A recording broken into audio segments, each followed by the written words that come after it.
Hello, everybody. This is Stefan from the iMoot team. Thanks for joining us. I've got the tremendous pleasure of introducing Michelle Hollister to you, a lady who's probably the only one in this room at the moment who's ever been to Antarctica.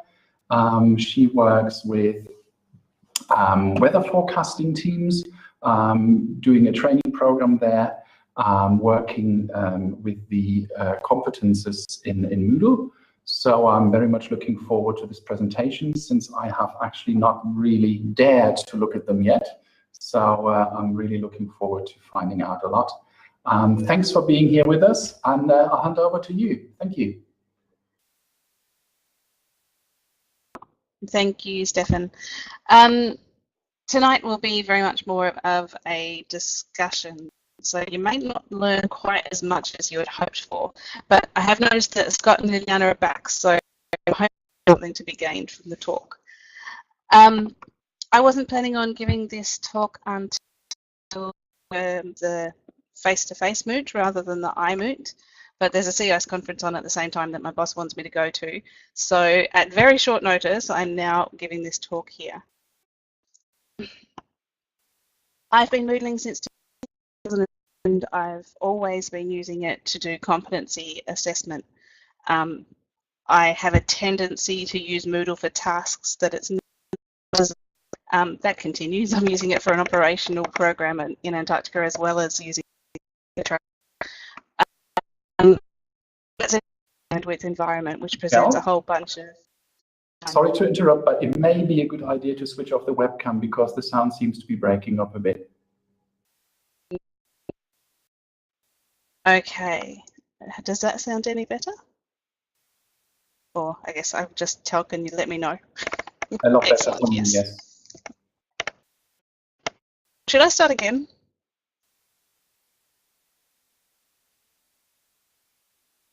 Yes, please. Okay, sorry. So anyway, we won't worry about the Moodling since 2009. Moodle for, and I have done since 2009. I was very, very happy when these frameworks, the competency frameworks, turned up in 3.2. I did a little dance around the office. I'm not someone that dances normally, so that was always good. I have a tendency to use that it's not really supposed to do. I always like to try and push it that little bit further.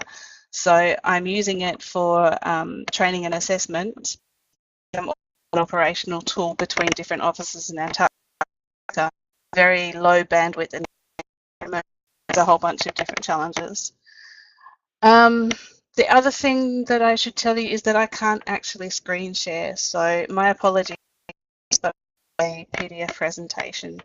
The government, the Weather Bureau is, our IT structure is very rigid, and getting anything changed is almost impossible at short notice, even long notice for that matter. Let's have a look at what my chattables are. Calling them chattables because they're not much looking for a discussion tonight more than anything else. I'll give you a quick overview of competence in my world. So that is the Antarctic forecaster. Look at competencies and measurables because we're not part of the vet sector and we don't have a standard, a competency standard that is provided to us against. And then we'll look at creating the measurables to meet the performance elements. And then I'll mirror that process with a Moodle 3.2 competence framework. Now this is where not being able to share screens is a bother. I've just got screenshots for that. I can't actually do it in front of you, which would be much more helpful. Then we'll look at what I've called the perishables and the non-perishables. So the non-perishables are elements that should be in the course, the competence framework, and the perishables are those things which are activities in the courses that match up to competency. So I'll explain that in great detail as we go. And then I'll just show very briefly of how you can link up to the competencies, but I have found the competency framework and linking it to the course to be very intuitive. It's not too challenging so far, but as I said, this is very much a work in.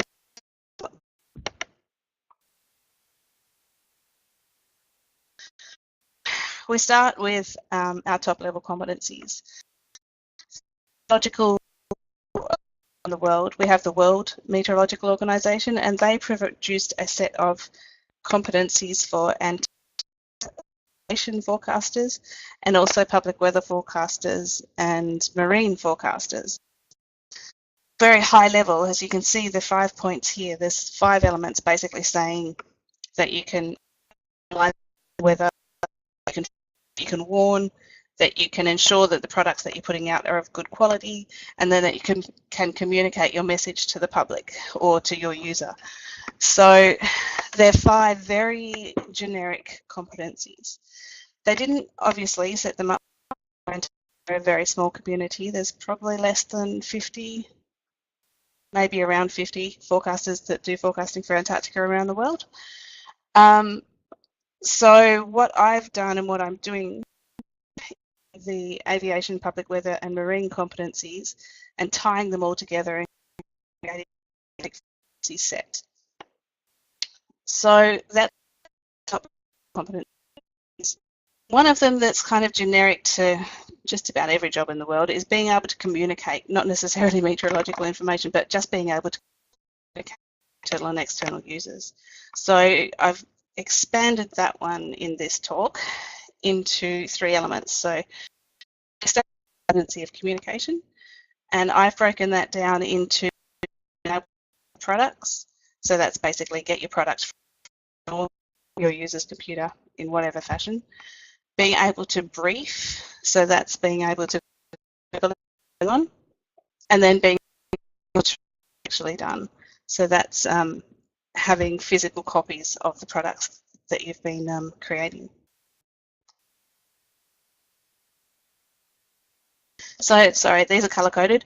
So if we tonight just look at this one here about briefing, that briefing there has been broken down into 3 performance criteria. The detail of that doesn't really matter, but basically I've got performance criteria, and then on the next slide I'm talking about what measurables have to be created so that they can show that they meet the performance criteria of the competencies. So I got to this point, and I've got a few examples in here, and I kind of realized that I could keep distilling the competencies down into performance criteria, and then the performance criteria down into sub until I had something I could give a tick or a cross against. And when you're doing assessments in a competency framework, you see they do it or they can't do it. We're not looking at levels of excellence when we're talking about competency. So what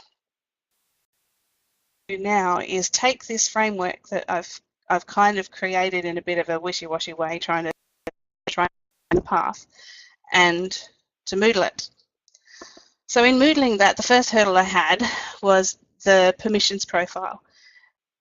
Well, the way that we are set up here at the Bureau, because we use all of our training and assessment across the Bureau, is that we have teachers and then we have a couple of Moodle admins.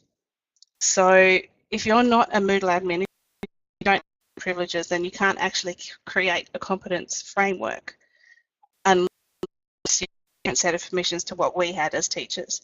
So the first thing was to get a new user profile created.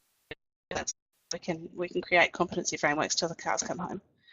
The second hurdle was that we need education and training standards. We don't have something with our top level competencies down to the detail. And the reason for that is competencies are meant to be applicable all the way around the globe. The World Met Organization has created them to be applicable in every country. And in each country has competency down to the measurables that for themselves depending on what they've got. For example, if you've got a radar, then you're going to assess whether or not a person can use a radar. But there's many countries around the world that don't have radars. They don't have the money. They don't have service. So if it would be silly, you must assess radars if you don't have one. That was my second hurdle. So if we look at the actual Antarctic Forecast Competence Framework, this is just a screenshot straight out of Moodle. So here the highlighted bit is the competence framework, that's what I've called it. And when I've got that selected, I can click on this bit over here to add a competency, and it will add these elements underneath. So I had 5 competencies in my framework, and they are here. I'm not sure number 3 are not in order, but one day I'll figure it out. I haven't yet. I've got my 5 underneath, and these little arrows down the side mean that I have added subcomponents. Excuse me just a moment. I'm losing my voice, I do apologise. So the next set, I've expanded those little arrows out. So you have framework at the top, and then number 1, the analyzer monitor, has 1.1, 1.1, 1.2, 1.3 underneath it. So I've added in 3 elements underneath it to there's the performance criteria to show that they meet this top level one. Similarly for all of the others, I won't go through them in great detail because they'll mean nothing to you.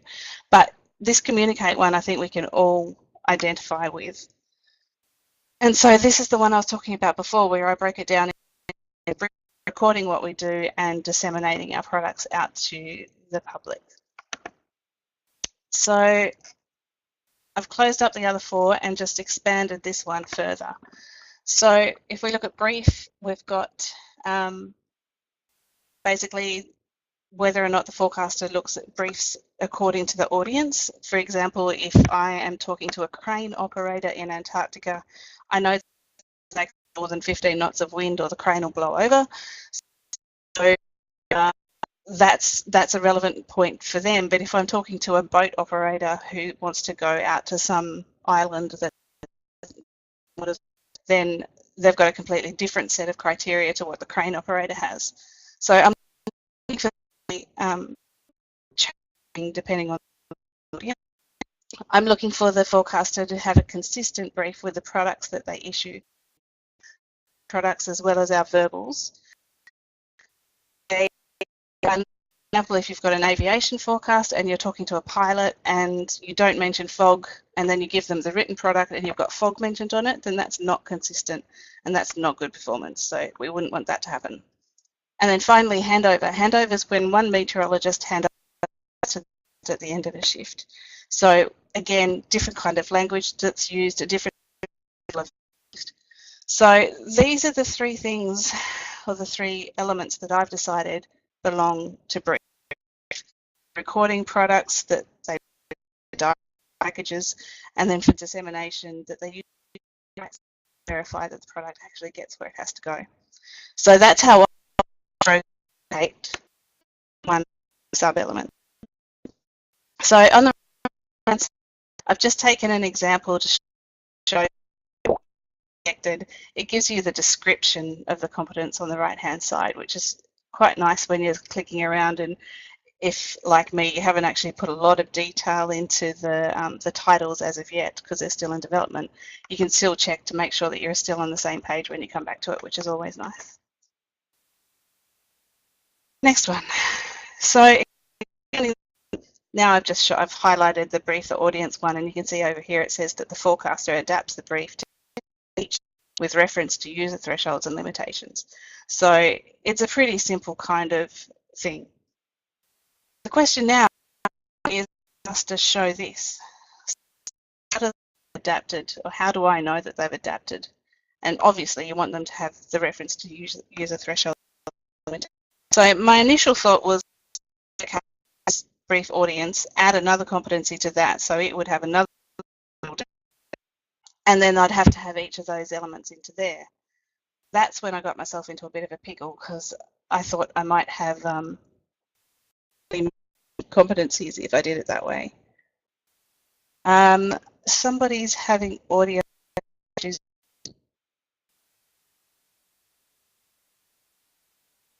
Okay, I'm sorry.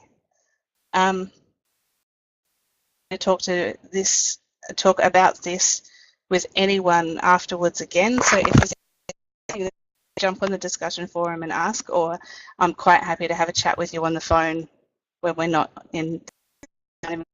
I'm sorry that it's not working. I'll keep going for the moment. So as I said, where does this of the competencies stop? We start at this high level area, we end up with sub-elements of competency, and then we get to this level and it's like, well, how many do I go down to the people level? Do I keep breaking it down? And I had a chat with some people that and decided to go, basically you stop with the rod. All non-perishable items, so in our terms of communication, the briefing being sorry, I'll try with more rhetoric. Able to communicate is something that's not likely to ever go out of fashion. It's not likely to perish. So that is not, and I would propose that that should be in the framework. However, if I said that the brief, that you should be able to brief using VHF radio or using satellite phone or using mobile phone, that should be a course activity at the course level, because that is something which change. The communicating side of things won't change over time. So Lindy Klein was in my talk this morning and she put it beautifully. She said the perishable that will have changes. So having the perishable and the non-perishable. That for any kind of competency framework, you start to non-perishable. Anything that's going to change over time, so briefing, whatever type of system or technology that you use, anything that's going to change like that, that should be at the course activity level and not at the framework level. Does that make sense?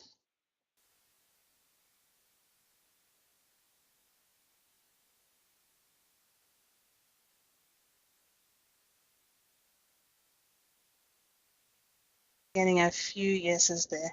Can I repeat Lindy's quote? Didn't actually get the quote right the first time, Scott. She basically said that it had to technology test was how she put it. So if you've got, say, I have to use a VHF radio currently, and then in the future I'm going to have to use a, let's say, a hologram to communicate, then that should be in the activity level, whereas the fact that I still have to be able to communicate should be in the competency. Does that make sense?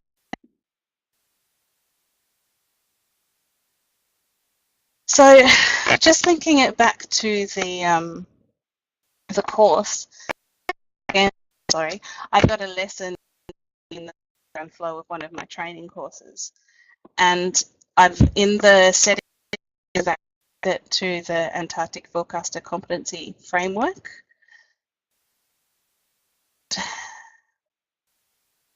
And then under here, under 3, 2, and 5, I've actually joined these blue ones here. These are the competencies that have particular activity. Stefan, is that message for you to in instead? Or did you want other people to phone in? It just seemed to me that in the last couple of minutes it got even worse, and perhaps the others can give some feedback whether they feel the same. You're in Australia, aren't you?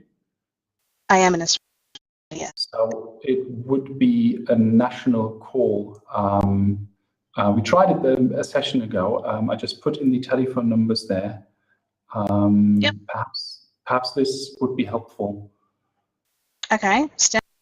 I will stop sharing my microphone here, and I will the phone. We'll just wait for them to be back. Excellent. Thank you. No worries.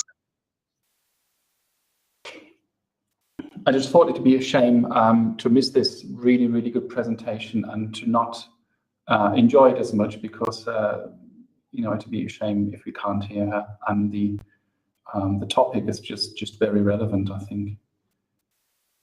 Plus, I'm learning a lot about, you know, the stuff that weather forecasters need to know.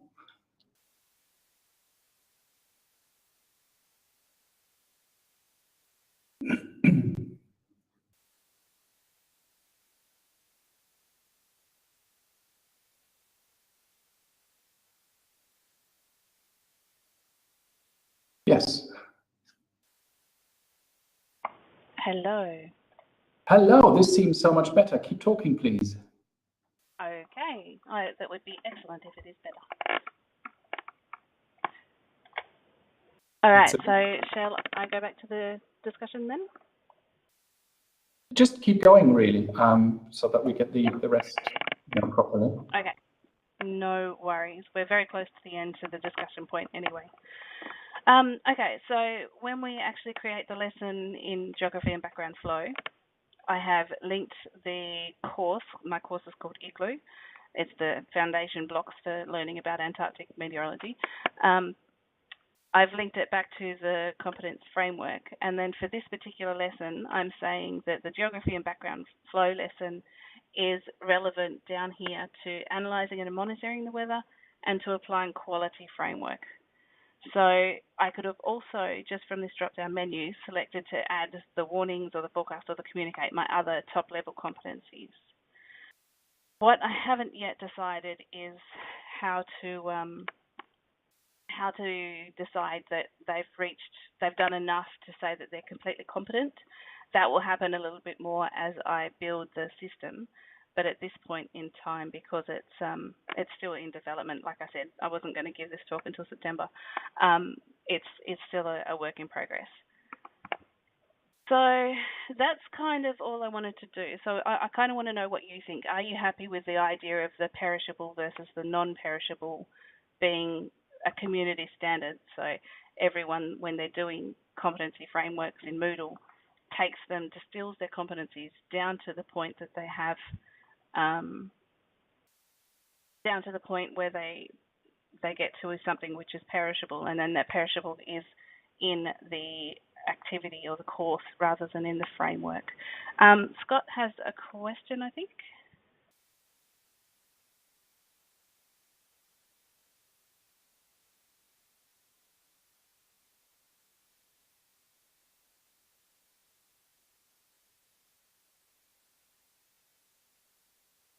Sorry, am I still talking to you? Maybe he was just waving at me. That's true. All right, Scott, I'm going to assume that you didn't have a question, but if you'd all like to unmute yourselves and jump into the conversation, those that have it. If you haven't got a microphone attached to this, please do use the discussion forum attached to the site, as well as asking questions here now. I've been doing competencies for a long time. I was part of the World Met organization team that basically taught a whole bunch of weather groups around the globe how to apply competencies. So it's new in terms of being in Moodle, but the actual framework itself and how we've done this is something that I've got a fair bit of experience in. So I'm happy to help anyone. Okay, Scott, you have a question. Ask away. I should let you type a little. Does anyone else want to jump in while Scott's typing on a microphone?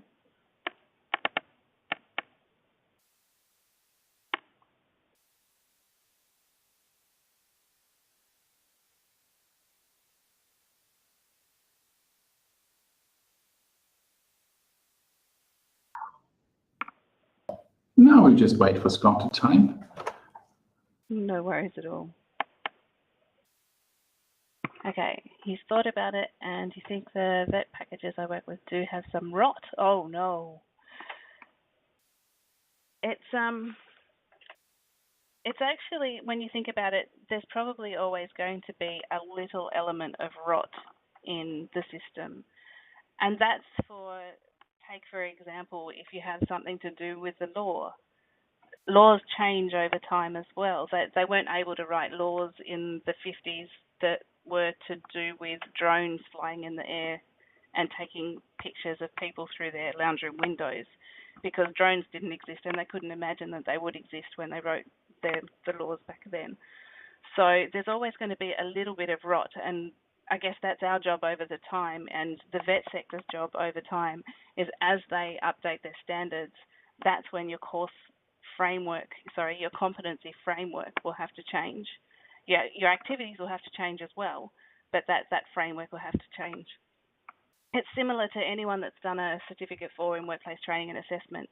They changed the standard a couple of years ago now to add a literacy and numeracy section to it.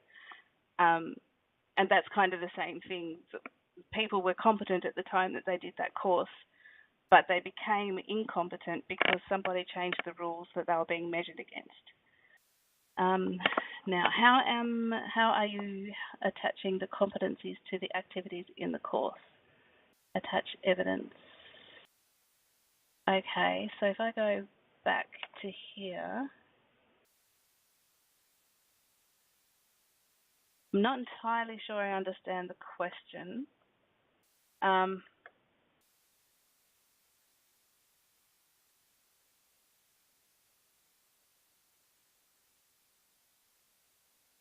Yeah, I would still use the grade section, and I would be going for, because competencies, if we cut right back to competencies, is so different to all other education.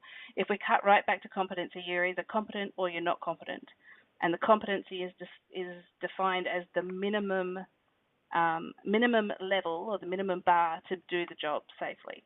So the minimum is you either have that or you don't have that.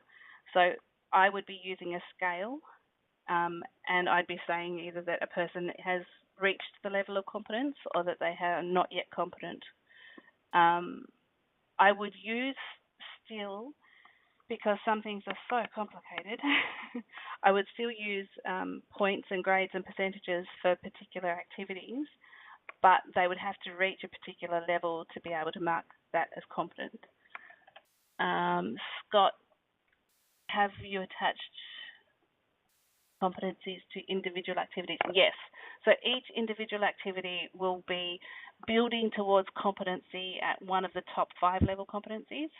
And once I'm satisfied, or once they've done enough to mark off all of the performance criteria at a high enough level, then that will automatically go to say that they have they've reached that particular competence. And then once they've got that competence on all 5 of the top level competencies, then they will overall be a competent forecaster. Does that make sense, Scott?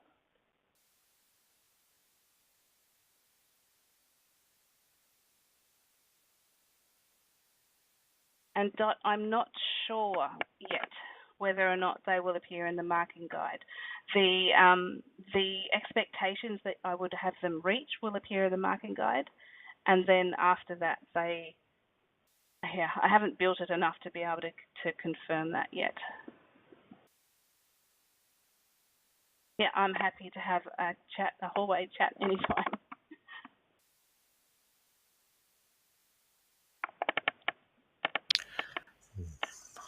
Michelle, I've got a question. It's Ian Godding here, and I'm wondering, and probably you won't know this because you've been creating your competencies, but I'm wondering if anybody in the room knows the answer to this, and that's about importing competencies from the Australians, from the vet standards from the government. And you're correct, I've not done that from the government, but I have actually done an import myself. We had some server issues. The servers that we were using in Antarctica got slightly fried. So I did export and import. So I exported this framework from one Moodle server to another Moodle server. I can't remember it being that difficult. I think it's almost just like doing a backup and a restore on a course. It wasn't difficult. Yes, Christina, fried and frozen. That would seem a contradiction in terms. Indeed. So it's it's good that you can export and import them, but I'm just wondering from training.gov whether you can import them from there, where they're not a standard that you've set up yourself. Yeah, I don't know, sorry. Yep, thank you. No worries.